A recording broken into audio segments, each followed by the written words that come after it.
Well, usually when we do instant reactions, we have something to urgently react to.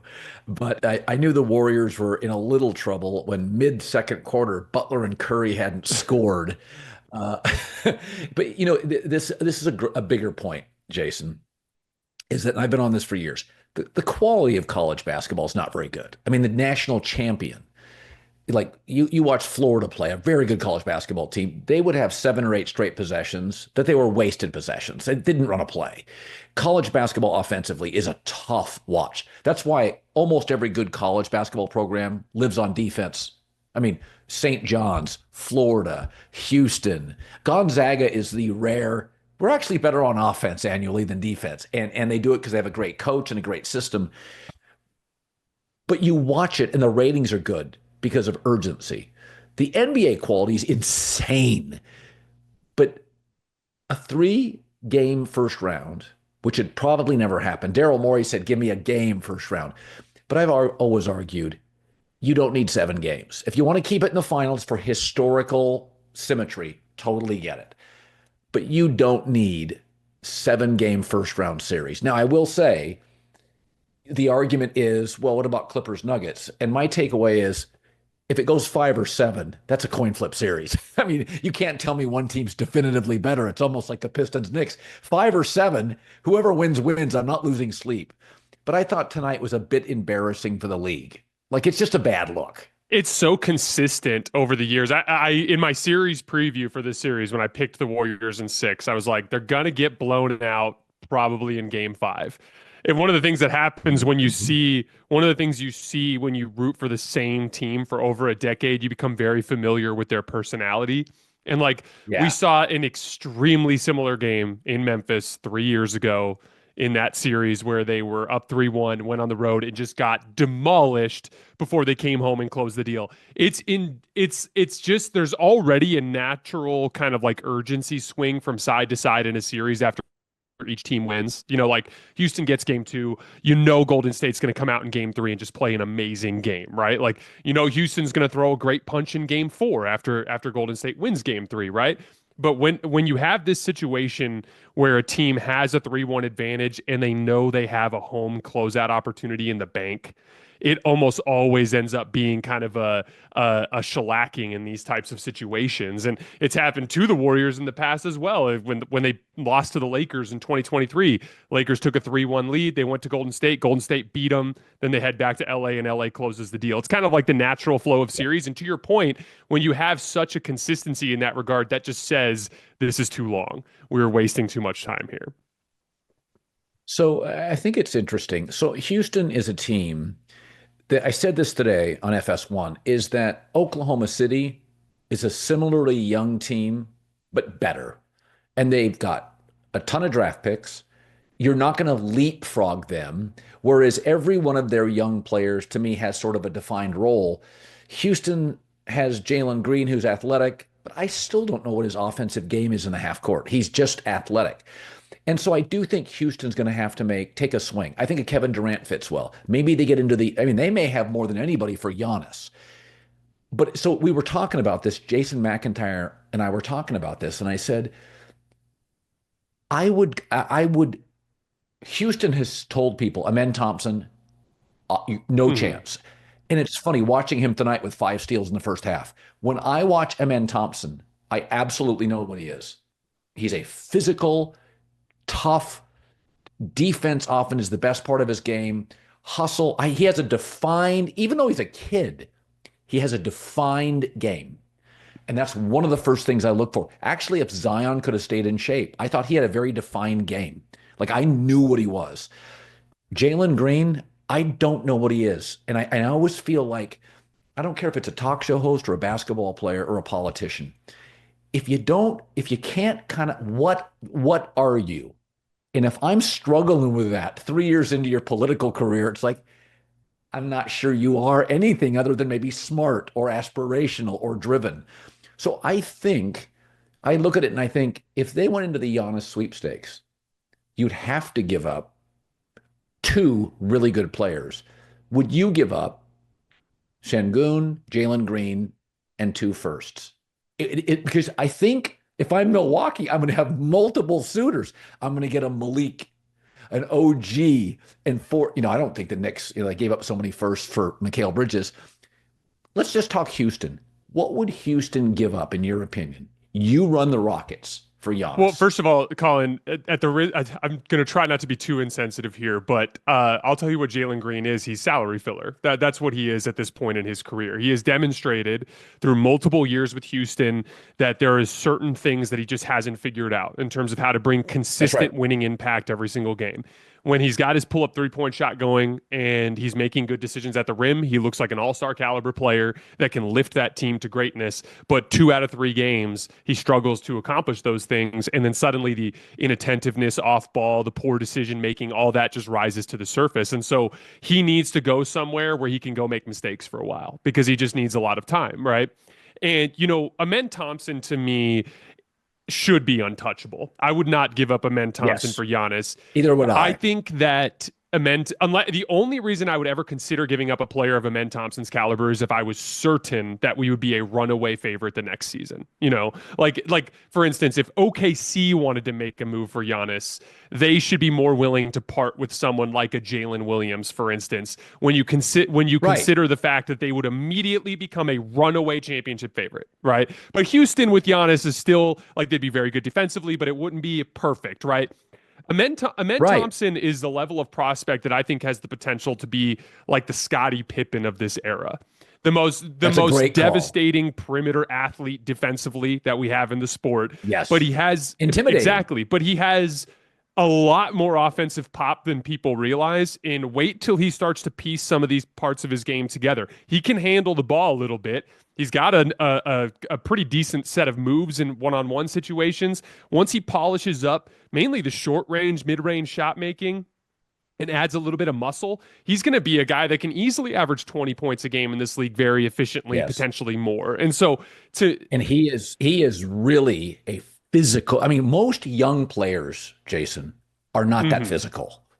He has a 29 to 33-year-old physicality to him when I watch him play. It's the type of athlete that is most valuable in the modern NBA, which is rangy but also strong. Because there's a lot of rangy dudes that can get shoved around, but like when you can bring Right. physicality and the ability to cover ground. I mean, that's what made Draymond, the best defensive player of this era is he could cover ground, but he was also big and strong and could win ground battles. And there's a ton of value there. So like if I was running the Rockets, I would negotiate earnestly, but I'd get a deal done. And what I mean by that is everything's on the table, but Amen Thompson. If you want Şengün, Jabari Smith Jr., and Jalen Green, we'll make it happen. Like whatever it is you need to do to make it happen. Because one of the things that Houston has is depth. They just have a lot of good players. They can afford to give up 3 rotational players for Giannis and not be in a situation where they don't have the requisite talent to compete next year. Fubo is my favorite way to watch live sports. NFL, NBA playoffs, MLB, college sports, and more. I love it. They have over 200 live channels, live sports shows, movies, news, and they offer an incredible base plan for sports fans with must-have sports channels, including FS1, ESPN, NFL Network, and the Big Ten Network. Watch the NFL, NBA baseball, college sports, tennis, golf, F1, and more. And they have a special offer for my fans. Go to FuboTV.com/Colin. That is me, and I love Fubo TV. I've been telling you this for years. I watch it on planes. I watch it in Ubers. I watch it at home. Go to FuboTV.com/Colin for $25 off each month for 2 months of the Pro plan. That's FuboTV.com/Colin for $50 off. I'm going to throw something at you. This was my take on the Knicks Pistons. Is a year ago, the Pistons were in a rebuild, and the Knicks thought Mikal Bridges was going to get them right up next to Boston. And yet, 5 points separates these teams in 5 games. And my take is they gave up a little too much for Mikal Bridges, though I think everybody, myself included, kind of liked the deal. But the problem was, when you're talking vis-a-vis Knicks Celtics, is that Jalen Brunson, OG, and Mikal Bridges, and Cat, we know what they are. Tatum made a leap, and Peyton Pritchard went from 9 a game to the best guy in the league off the bench. And so two of the Celtics, because Jaylen Brown has established what he is. Tatum is playing with a confidence today that we thought he should have been playing with 4 years ago. I don't think his skills necessarily that much better. But go look at his first quarter scoring against Orlando. He's a much more aggressive player. And by the way, Steph's been burned by this, is that Steph sometimes defers. Steph's smart, collaborative, a great teammate. NBA fans, and it's not a criticism, it's a reality, they reward aggressive. Even if it's like over the top Westbrook aggressiveness. Like they just, I mean, and Westbrook jumps off It the resonates TV. with people, yeah. Much, I mean, just you Mhm. can't when he's on the floor, you can't. Okay, Westbrook's right there. There could be a 7-footer that's just. I always said with Andrew Wiggins, is he on the floor? Is he playing? Does he have? I mean, so my point being is that the problem that the Knicks face, and I think they have to swing big, is they thought Mikal Bridges really bridged the gap. They were inches behind Boston. Tatum pops, Pritchard pops, and it's like, oh God, they lost ground actually. So I look at the Knicks and think, let's not waste our time here. Cleveland and Boston both got significantly better. New York is what they just have good players. They've got to take a big swing. I think people have missed the point on Boston in a lot of ways, in the sense that they look at them as a team that's led by all these big wings that are super versatile. And I think that was the direction that the Knicks were trying to match. But That's it's right. much more of a team-wide concept of the ability to piece together these lineups where everyone can guard. That's really the foundational concept that makes the Celtics so unbeatable. If you look at it, Mikal Bridges, OG Anunoby, and Josh Hart, in theory, are these three rangy wings that can do a lot of work defensively. But because they're bracketed by these two weak points, there's almost like a diminishing return in having that type of defensive talent because of the way teams can still get them in rotation. Like it's still the Pistons in the half court, Cade Cunningham bringing Jalen Brunson's man into the action and getting great looks attacking, even though he's got OG Anunoby on him. Whereas if you're with the Celtics and you run that exact same thing at a Derek White, good luck. You run that exact same thing at a Drew Holiday, good luck. And Peyton Pritchard competes his ass off defensively. And so that Yeah, really yeah. is the foundational trait that everybody's missing is like you're seeing this situation where the Knicks copied almost on the margins in a way that has a diminishing return because of their build. They almost would have been better off looking for like waiting and holding their firepower for a better player than putting all their cards in the Mikal Bridges type of basket, because Mikal Bridges would have been more valuable if Jalen Brunson and Karl Anthony Towns were replaced by more versatile defensive minded stars, and they're Yeah. just not. And so I think the ultimately it doesn't matter how good your on ball defender is if I can put him in an action that gets me an advantage. Now it's time for Power Players, brought to you by BMW, the ultimate driving machine. And today's Power Player is Jamal Murray, who gave us an electrifying performance in the Nuggets Game 5 win over the Clippers. Wow, knocked down 8 threes, dropped 43 points. What a second half. His highest total since the Disney World pandemic bubble. If Jamal Murray continued to shoot like this, he and Jokic and the Nuggets could be on their way to hoisting another Larry O'Brien trophy. So, what is it that sets apart these power players from the rest? Bottom line, it's their attention to detail, innovative playing styles, and relentless drive for performing at the highest level. The same goes for BMW iX. Everything you love about the ultimate driving machine, electrified. Yeah, I kind of felt for it. I thought Mikal Bridges got him close. I didn't think he would be better, but I thought, oh, they'll compete. They could win a game, maybe a second in a 7 game series, or and it's like no. I will say this about Jayson Tatum. I mean, again, he feasted on Orlando, but this was the best year he's had as a Yeah. pro. He had a really, really good year. Is that, and we do this sometimes in society, attention with all these media platforms, attention is a currency. And Jayson is an attention seeker. And it probably makes him a much more balanced human. I'm watching his post game last night. If you told me he ran a tech company, or you're like, oh, yeah, he's a professor at the local college, I would be like, yeah, he comes up and he's thoughtful and he's got interesting pace when he talks. And none of it's, my takeaway is he's got the personality in some ways of just like a great friend or just a guy you'd want in a band. It's like he's thoughtful. And the truth is, pro athletes are sometimes delusionally confident, and sometimes it works. like I remember reading the book, The Three Ring Circus, on the Kobe Shaq stuff from Jeff Pearlman, and like I love Kobe, but oh, good Lord, he was a lot. I mean, he was 17, 18, 19. You're like, this guy's obnoxious.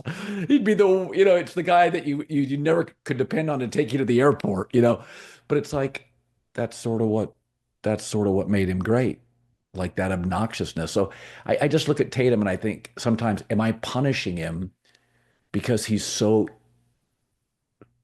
patient, thoughtful, and collaborative? I mean, I feel like now when I look at him and I'm like, hey, he'd just be the best teammate, right? I think that it's okay to change our opinion based on new information.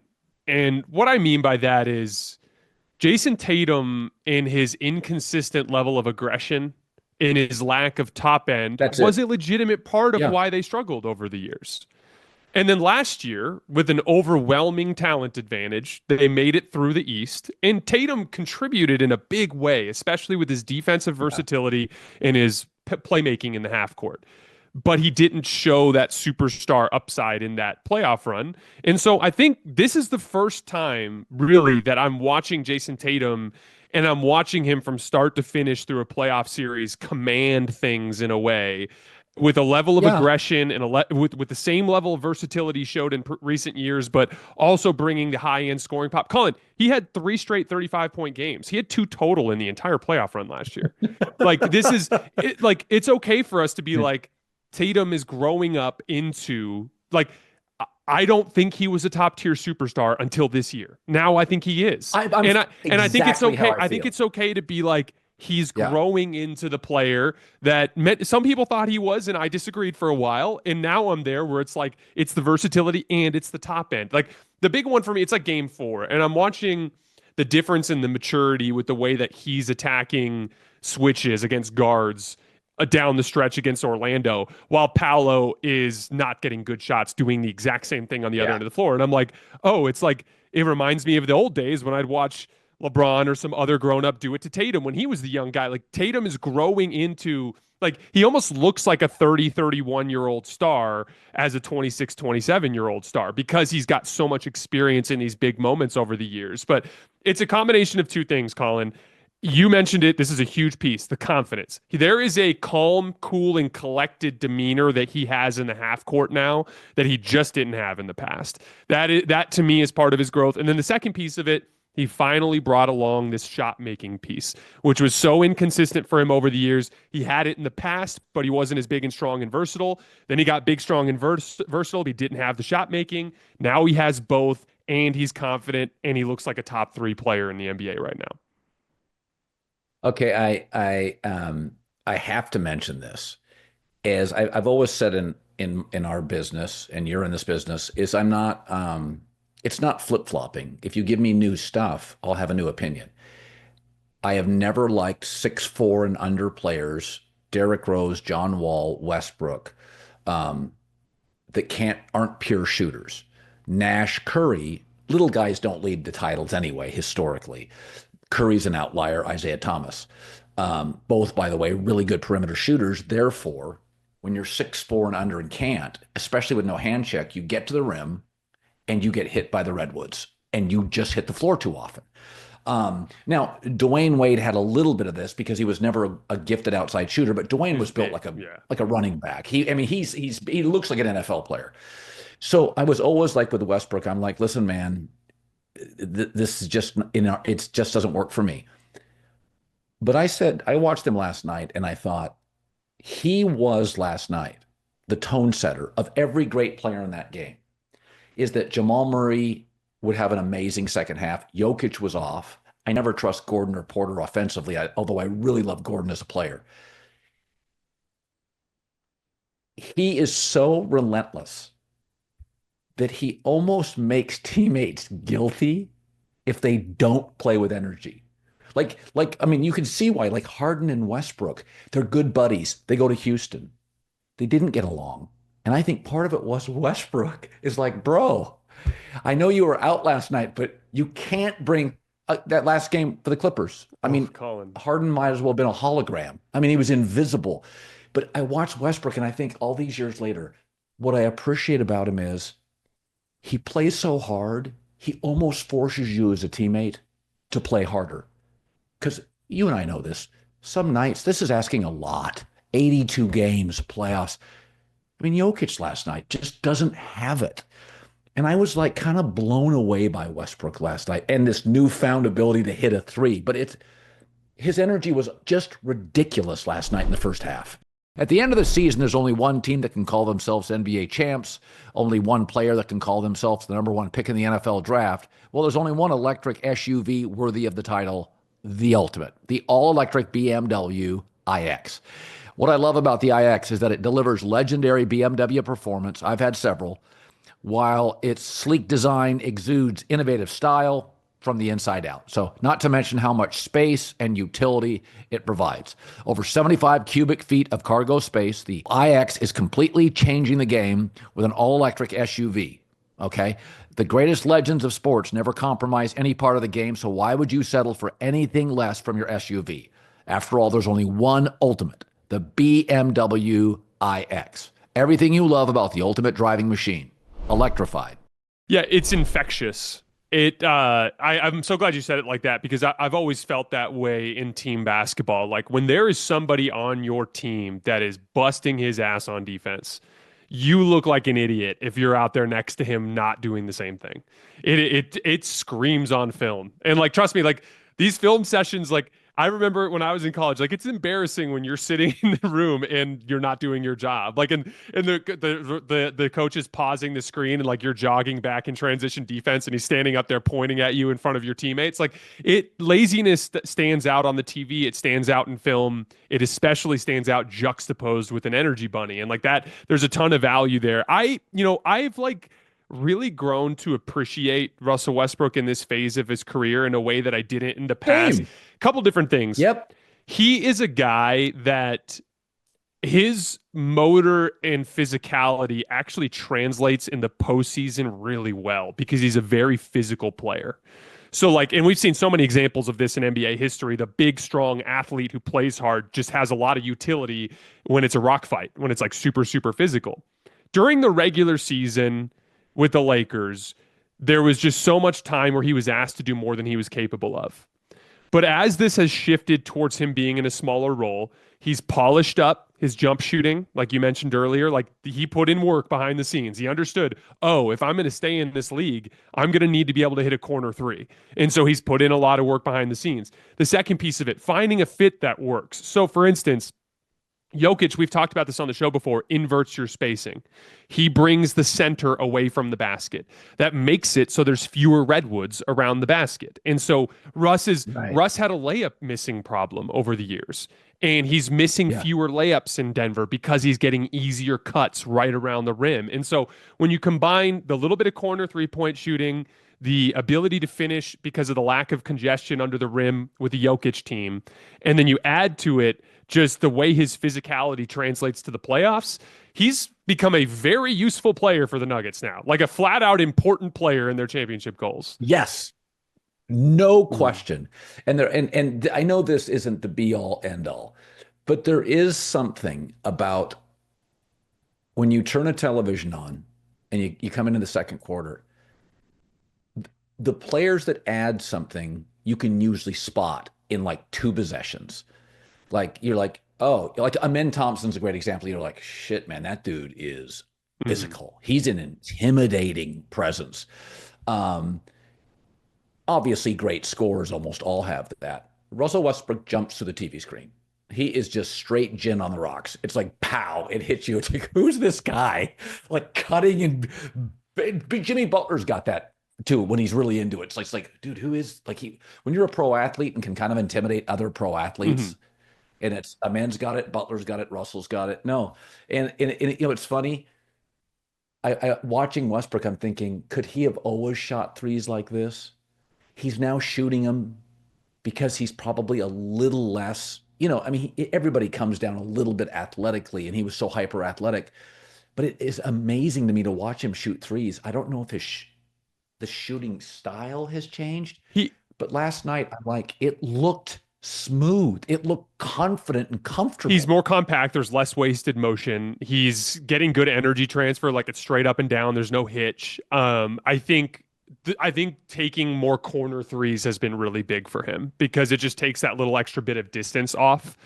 But it's at the end of the day, it's work, it's repetition. I mean, Aaron Gordon is now like a legitimately good 3-point shooter. You want to know how? He built a gym at his house and he shot hundreds and hundreds and hundreds and hundreds and hundreds of shots for years and years and to turn himself into this kind of player. And not Aaron Gordon has now transformed himself into a player that kind of changes the future of the Nuggets because of his ability to shoot the three really, really well. One last thing I wanted to say on the Russell Westbrook thing, which I think is fascinating. Like, the James Harden juxtaposition is crazy to me because, you know, there is like levels to competitive fire. Like Right. I'm not going to sit here and say James Harden wasn't playing hard because, you know, he was guarding Jokic for parts of the game. He was a big part of the way their defensive scheme was set up to keep Zubats on the back line. But like there was such a palpable difference in intensity. Set Westbrook aside for a second. Look at Jokic yelling and screaming. Look at the way he acted in game two when his team fell apart, when he made a scene on the sideline, ripping those guys a new one. There's a level of it. He's screaming at the right. There's like a light in his eyes. It's hard to explain, like an intensity in his eyes as a competitor in that game. And James Harden looked half asleep. And it's weird because like I think part of it stems from the way that over the course of a series, coaches start to scout out your pet actions. They found the coverage that works best at that point in the series.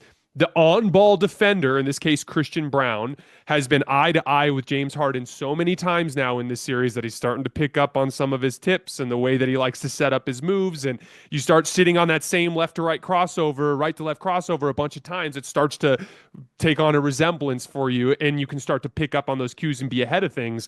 And it's always right around this time, Colin, right around game five, game six, in a coin flip type of series that you see as things get really hard for Harden, he kind of just like relaxes. And with Jokic, he goes 4 for 13 last night, but he's the best player on the floor because he's just super intense and he's hyper focused on every advantage, on every possession, because he knows what it He's got, takes.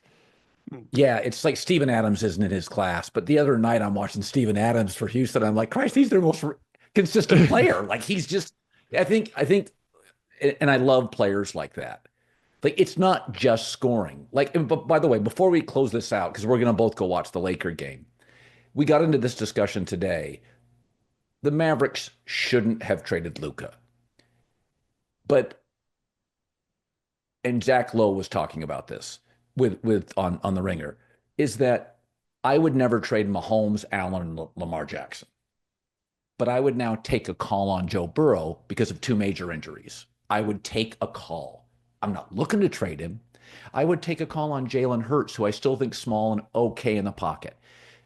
But there are players, like LeBron in his prime, got you guaranteed finals. MJ got you guaranteed titles. Kareem got you titles. In Luka's prime, he guarantees you buckets. And those are great. But there is a difference between the LeBron and his prime. And I think now he'll be in better shape next year. The Lakers won the trade. I'm not in any way insinuating they didn't crush it. But I think this little peek at Luka, let's face it, when he's on your team, you just watch him more. Even if you love the NBA, you watch him more. Can you look at him now, and you watch as much NBA as anybody, but is there a part of you, even 10%, that goes, I get Houston, I get Dallas and Nico taking the call? So just because there is a reason to do something doesn't mean it's reason enough.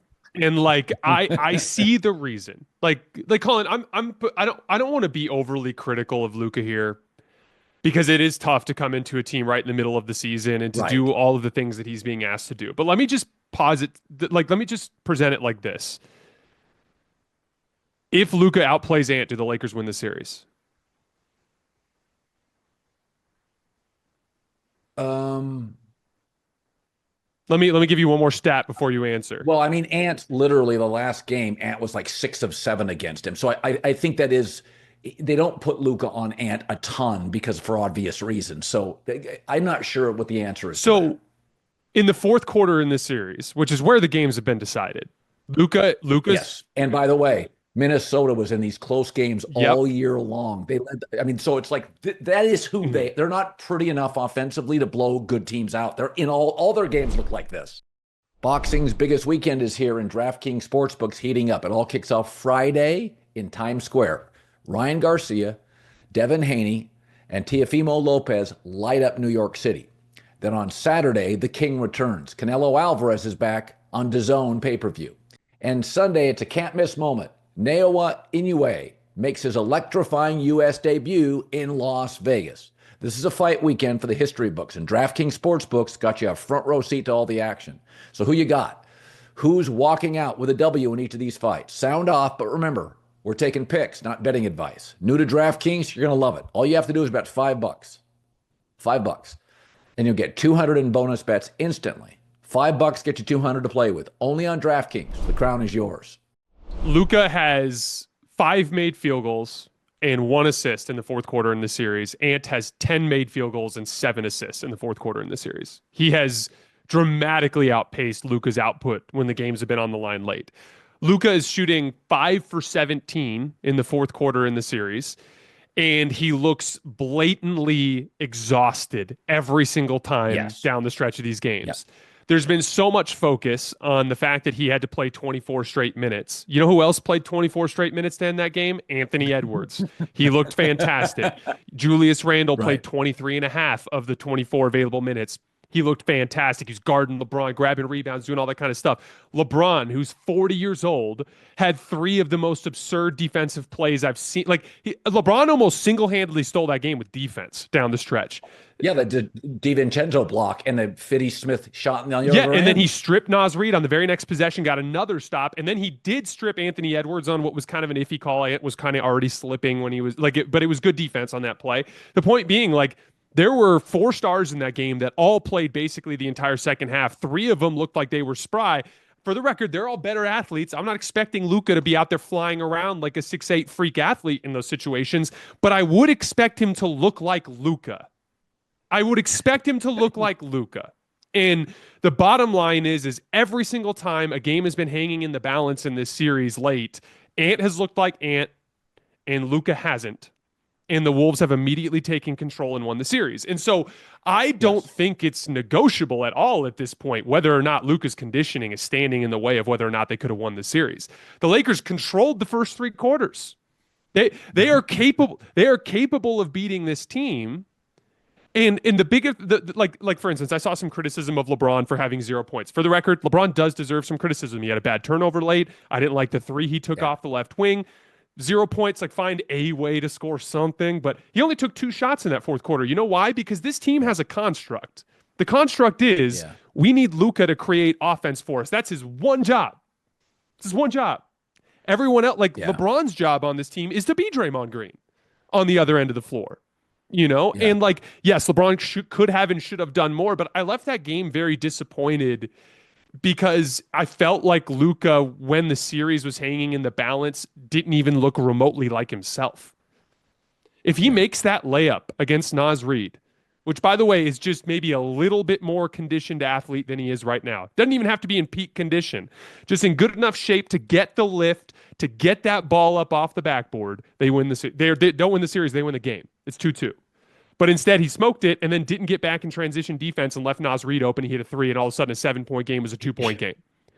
So, like, I am a huge believer in Luka. I genuinely think he could be the best player in the league. There's a version of this if he gets in shape where he is the best combination of scoring and playmaking talent in the NBA after Jokic ages out. And if he is, and he also gets in good shape and becomes just an above average defensive player, that's the best basketball player in the world. It's an achievable outcome for him. He just has to put in the work behind the scenes. And by the way, it's not too late. Maybe he can flip the script. But the Lakers are not winning tonight and Friday and Sunday unless Luka Doncic outplays Anthony Edwards. And he has to win that matchup. Yeah, no, I think that's really well put. Is that, and listen, it's just, years ago I said, and I got so much pushback. I said he's a better version of Carmelo. He's a better version. There's no question. But Carmelo is one of the great offensive talents we've seen in 15 years. Like, he was an absolute bucket against every defender in the league. And the truth is, so was Luka. But I say this, most great players, at least for about a 7-year window in their prime, were great defenders. Now, you can be Bird and Steph where you're trying really hard, but you're limited. That's also okay in the Yep. locker room. But mailing it in sends a message. Harden, Luka, Melo, it sends a message. Like, you guys take it from here. And, a lot of times in the NBA, you don't face a profound offensive player on the other end. But when you and Ant are matching up, and Ant's this ascending dynamic player that you can't take your eyes off, you notice. Like, Luka's defense is noticeably awful. And I think it was We well can give said by Ant you. some Okay, let's credit. go We on. can give Ant some credit too. Like Colin, like he Yes. has been so, so, so incredibly good in this series. He's Yes. growing before our eyes. You said the other day that he's the best young player in the league. I 100% agree. I think he's the fifth best player in the world right now. Like he's playing Yep. unbelievable basketball. No, I think we've been looking because of the emergence of great international players, which I do not think is bad for the league. Shohei Ohtani, I will argue forever, is great for baseball. I don't care. But I think Tatum and Ant have emerged as the Mhm. guys. I think it's indisputable. And this, we're seeing it in real time. One in the East, one in the West. It's not deniable because they're on the floor with other Yep. good players. Bancaro has been up and down. Luka looks overmatched. Like, when you can put great players on them and you're like, oh, wow. Yeah, they've separated. And so it's good for the NBA. I don't think it's necessary to have a domestic face of the league. It helps. It's Mhm. something, right? Jason, great stuff. Let's go watch the Yep. See you next Lakers. week, Colin. Sorry to interrupt this great video, but please remember to like and subscribe. Thank you. Now back to the video.